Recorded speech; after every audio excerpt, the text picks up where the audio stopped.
तो दोस्तों, welcome to my YouTube channel. आज हम स्ट्रॉन्ग न्यूक्लियर फोर्स के बारे में पढ़ेंगे। इससे पहले हम ग्रेविटेशनल फोर्स और इलेक्ट्रोमैग्नेटिक फोर्स के बारे में पढ़ चुके हैं। स्ट्रॉन्ग न्यूक्लियर फोर्स की बात करें तो स्ट्रॉन्ग न्यूक्लियर फोर्स जो है वो न्यूक्लियस में प्रेजेंट प्रोटॉन और न्यूट्रॉन के बीच में लगने वाली फोर्स है। इस तरह से अगर ये मैं न्यूक्लियस बनाऊं तो यहाँ पे प्रोटॉन और न्यूट्रॉन प्रेजेंट होंगे और इन प्रोटॉन और न्यूट्रॉन के बीच में जो फोर्स लगेगी वो रहेगी हमारे पास स्ट्रॉन्ग न्यूक्लियर फोर्स। प्रोटॉन और न्यूट्रॉन को आपस में जो होल्ड करके रखती है उस फोर्स का क्या नाम है? Strong nuclear force. ओके, अगर हम न्यूक्लियस के साइज की बात करें, न्यूक्लियस का साइज जो रहता है वो रहता है 10⁻⁻15 मीटर। तो इस छोटे से न्यूक्लियस में प्रोटॉन और न्यूट्रॉन प्रेजेंट होंगे और इन प्रोटॉन और न्यूट्रॉन को आपस में होल्ड करके जो फोर्स रखेगी उस फोर्स का नाम रहेगा स्ट्रॉन्ग न्यूक्लियर फोर्स। ओके, अब इसकी कैरेक्टरिस्टिक्स पढ़ लेते हैं। It is attractive in nature. ये किस तरह की फोर्स है? ये अट्रैक्टिव इन नेचर है। प्रोटॉन और न्यूट्रॉन को आपस में होल्ड करके रखती है तो ये अट्रैक्टिव इन नेचर रहेगी। It is a short range force. Short range force किस तरह से? न्यूक्लियस में प्रेजेंट होंगे प्रोटॉन और न्यूट्रॉन। न्यूक्लियस का साइज रहता है 10⁻⁻15 मीटर। इतने छोटे से साइज में प्रोटॉन और न्यूट्रॉन होंगे और उन प्रोटॉन और न्यूट्रॉन के बीच में फोर्स रहेगी स्ट्रॉन्ग न्यूक्लियर फोर्स। तो ये काफी शॉर्ट रेंज फोर्स रहती। It is 100 times stronger than electromagnetic force. कैसे?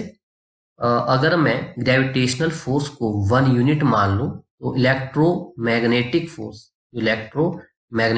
जो रहती है वो रहती है ग्रेविटेशनल फोर्स के मुकाबले 10⁻36 ज्यादा इसकी स्ट्रेंथ रहती है। और अगर मैं स्ट्रॉन्ग न्यूक्लियर फोर्स के बारे में बात करूं तो ये 10⁻38 ज्यादा स्ट्रॉन्गर या ज्यादा स्ट्रेंथ इसकी रहती है as compared to gravitational force. और अगर इलेक्ट्रोमैग्नेटिक फोर्स और स्ट्रॉन्ग न्यूक्लियर फोर्स के बारे में बात करें तो आपस में इस तरह से रहती है कि जो स्ट्रॉन्ग न्यूक्लियर फोर्स जो है वो इलेक्ट्रोमैग्नेटिक फोर्स से 100 टाइम ज्यादा स्ट्रॉन्गर रहेगी। नेक्स्ट है it is non central force. इस तरह से दो पार्टिकल्स बनाते थे और उनके सेंटर से एक लाइन ज्वाइन करवाते थे ऐसे, और इस लाइन के अलॉन्ग जो फोर्स लगती थी वो सेंट्रल फोर्स होती थी। लेकिन यहाँ पे ऐसा कुछ भी नहीं होगा तो इसको हम कह सकते हैं कि it is a non central force. Okay, next है it does not obey inverse square law. क्योंकि यहाँ पे हमने ऐसा कुछ भी नहीं पढ़ा कि फोर्स जो है वो इनवर्सली प्रोपोर्शनल किसके है? स्क्वायर ऑफ द डिस्टेंस की। ग्रेविटेशनल फोर्स में इनवर्स स्क्वायर लॉ फॉलो होता था, इलेक्ट्रोमैग्नेटिक फोर्स में भी इनवर्स स्क्वायर लॉ फॉलो होता था, लेकिन यहाँ पे ये फॉलो नहीं होगा। अब बात करते हैं एक्सचेंज पार्टिकल्स की। जो पार्टिकल्स आपस में एक्सचेंज होंगे इसमें न्यूक्लियॉन्स में प्रोटॉन न्यूट्रॉन होंगे और प्रोटॉन न्यूट्रॉन आपस में होल्ड कर रहे हैं स्ट्रॉन्ग न्यूक्लियर फोर्स की वजह से। अब उनके बीच में जो पार्टिकल्स एक्सचेंज हो रहे हैं वो कौन से होंगे? पाई मिसोन्स। कौन से होंगे? पाई मिसोन्स। ग्रेविटेशनल फोर्स में होते हैं ग्रेविटॉन, इलेक्ट्रोमैग्नेटिक फोर्स में होते हैं फोटोन। तो यहाँ पे क्या होंगे? पाई मिसोन्स। नेक्स्ट है वीक न्यूक्लियर फोर्स। इसको कैसे समझेंगे? जब रेडियो एक्टिव डीके होगा, जब रेडियो एक्टिव डीके होगा तब एलिमेंट्री पार्टिकल्स एमिट होंगे। उन एलिमेंट्री पार्टिकल्स के बीच में जो फोर्स लगेगी उस फोर्स का नाम होगा वीक न्यूक्लियर फोर्स। जिसे देखते हैं रेडियो एक्टिव डीके होगा रेडियो एक्टिव सब्सटेंस से और एमिट होंगे एलिमेंट्री पार्टिकल्स। ओके, और एलिमेंट्री पार्टिकल्स एमिट होंगे तो उन एलिमेंट्री पार्टिकल्स के बीच में जो फोर्स लगेगी, जो फोर्स उन एलिमेंट्री पार्टिकल्स के बीच में रहेगी, उस फोर्स का नाम रहेगा वीक न्यूक्लियर फोर्स। एग्जाम्पल यहाँ पे देख लो, बीटा डीके हो रहा है, बीटा डीके में एलिमेंट्री पार्टिकल्स रिलीज होंगे electron and neutrino, electron and neutrino, electron को ई से रिप्रेजेंट कर लेंगे, न्यूट्रिनो को न्यू से रिप्रेजेंट कर लेंगे। ओके, अगर हमारे पास बीटा पॉजिटिव अगर डीके हुआ, बीटा नेगेटिव हो जाएगा, बीटा नेगेटिव में इलेक्ट्रॉन और एंटी न्यूट्रिनो रिलीज हो जाएंगे, और बीटा पॉजिटिव में पॉजिट्रॉन और न्यूट्रिनो रिलीज हो जाएंगे। तो इन एलिमेंट्री पार्टिकल्स के बीच में जो फोर्स लगेगी उस फोर्स का नाम रहेगा वीक न्यूक्लियर फोर्स। डायग्राम से देख लेते हैं। यहाँ पे डायग्राम में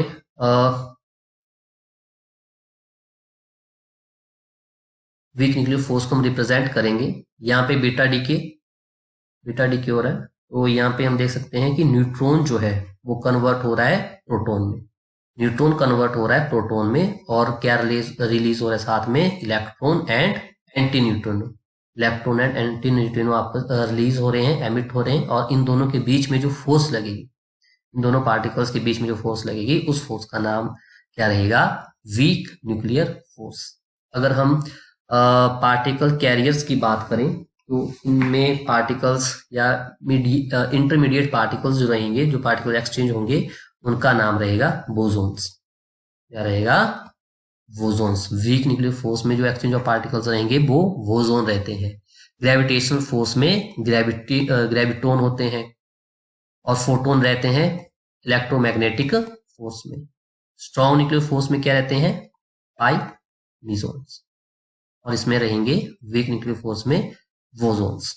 ओके, अब अगर हम इनकी स्ट्रेंथ की बात करें, इनकी स्ट्रेंथ अगर हम कंपैरिजन करें तो न्यूक्लियर फोर्स की स्ट्रेंथ, इलेक्ट्रोमैग्नेटिक फोर्स की स्ट्रेंथ, ग्रेविटेशनल फोर्स की स्ट्रेंथ, और साथ में वीक न्यूक्लियर फोर्स की स्ट्रेंथ हम कंपेयर करते हैं। यहाँ पे देख सकते हैं, अगर मैं ग्रेविटेशनल फोर्स की स्ट्रेंथ को 1 यूनिट मान लूं तो इलेक्ट्रोमैग्नेटिक फोर्स जो रहेगी उसके मुकाबले 10⁻36 रहेगी। स्ट्रॉन्ग न्यूक्लियर फोर्स जो रहेगी ग्रेविटेशनल फोर्स के मुकाबले वो 10⁻38, और वीक न्यूक्लियर फोर्स रहेगी 10⁻25। और अगर यहाँ से क्वेश्चन बनता है कि इलेक्ट्रोमैग्नेटिक फोर्स जो है वो स्ट्रॉन्ग न्यूक्लियर फोर्स के मुकाबले कितनी ज्यादा स्ट्रॉन्ग है, तो वो है 100 टाइम्स स्ट्रॉन्ग। अगर रेंज की बात करें तो ग्रेविटेशनल फोर्स की रेंज रहती है इनफाइनाइट, इलेक्ट्रोमैग्नेटिक फोर्स की रेंज रहती है infinite. Okay, strong nuclear force की रेंज रहती है 10⁻−15। अभी अभी हमने देखा कि जो न्यूक्लियस का साइज रहता है वो रहता है 10⁻−15 मीटर। अगर न्यूक्लियस का साइज इतना है और न्यूक्लियस में होते हैं प्रोटॉन न्यूट्रॉन, तो इस साइज के बाहर तो वो फोर्स लगने वाली नहीं है। तो वहां से हम क्लियरली याद रख सकते हैं इसकी जो रेंज रहेगी 10⁻−15 मीटर रहेगी, और वीक न्यूक्लियर फोर्स की जो रेंज रहेगी वो रहेगी 10⁻−18 मीटर। ओके, तो हमने इस वीडियो में जो भी फंडामेंटल फोर्सेस थी वो 4 टाइप्स की फंडामेंटल फोर्सेस थी, gravitational force, electromagnetic force, strong nuclear force और वीक न्यूक्लियर फोर्स, इन चारों को कवर कर लिया है। आई होप आपको ये चारों की चारों फोर्सेस समझ आई होंगी। ओके, अगर आपको वीडियो पसंद आई हो तो वीडियो को लाइक करें, शेयर करें, और हमारे चैनल को सब्सक्राइब जरूर करें। नेक्स्ट वीडियो रहेगी MCQ बेस्ड वीडियो रहेगी, जो भी हमने फोर्सेस पढ़ी हैं ये चारों की चारों, इन चारों फोर्सेस के ऊपर हम MCQ के बारे में डिस्कस कर लेंगे कि यहाँ से कौन कौन से इंपॉर्टेंट MCQ जो रहते हैं वो एग्जाम में आने की जिनकी प्रोबेबिलिटी काफी ज्यादा रहती है। Okay, thank you.